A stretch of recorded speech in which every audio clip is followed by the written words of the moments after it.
তিনটি স্বপ্ন যদি আপনি দেখেন, মনে করবেন যে আল্লাহ আপনাকে ভালোবাসে।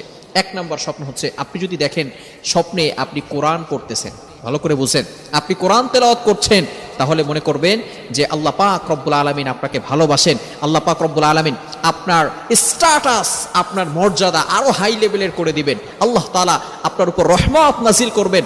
আপনার শান্তি নাই, আল্লাহ পাক রব্বুল আলামিন আপনার জন্য সুখের ব্যবস্থা করবেন। আল্লাহ পাক রব্বুল আলামিন আপনার উপর রহমত বৃষ্টির মতো নাজিল করে দিবেন এবং আপনার সম্মান আরো আল্লাহ তাআলা বাড়িয়ে দিবেন, যদি আপনি স্বপ্ন দেখেন কোরআন শরীফ পড়তেছেন।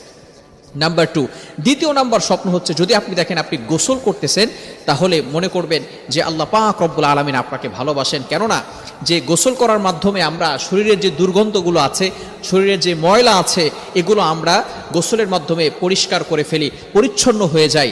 সুতরাং আপনি যদি এই স্বপ্ন দেখেন, যে আল্লাহ মুহাম্মদ ইবনে সিরিন রহমতুল্লাহ আলাইহি উনি বলে দিয়েছেন, এর ব্যাখ্যা হচ্ছে আল্লাহ পাক রব্বুল আলামিন আপনাকে পবিত্র করতে চাচ্ছেন।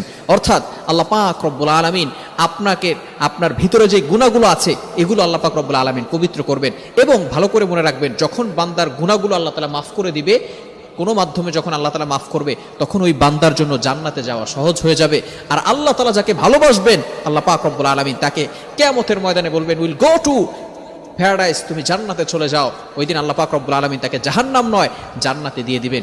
তৃতীয় নাম্বার হচ্ছে, যদি আপনি স্বপ্নে দেখেন যে আপনি নামাজের মুসল্লায় বসে কান্না করতেছেন, আল্লাহ তাআলার কাছে তওবা করতেছেন, ইস্তেগফার করতেছেন, তাহলে আপনি কি করবেন? এই ক্ষেত্রে আপনার ব্যাখ্যাটা হচ্ছে যে অবশ্যই আল্লাহ তাআলা আপনাকে ভালোবাসেন এবং আল্লাহ পাক রব্বুল আলামিন আপনি যেই বিষয় নিয়ে কান্নাকাটি করতেছেন, আল্লাহ পাক রব্বুল আলামিন আপনার যে চাওয়াগুলো আছে, আকাঙ্ক্ষাগুলো আছে, আল্লাহ পাক রব্বুল আলামিন সেগুলো কবুল করবেন, আপনার গুনাহ খাতা মাফ করে দিবেন এবং আপনার জন্য জান্নাতে যাওয়ার পথ সহজ করে দিবেন। সুতরাং এই স্বপ্নগুলো যদি আমরা দেখি, তাহলে মনে করব আল্লাহ আমাদেরকে ভালোবাসে। এখন যদি খারাপ স্বপ্ন দেখি, তাহলে আমাদের কি করণীয়?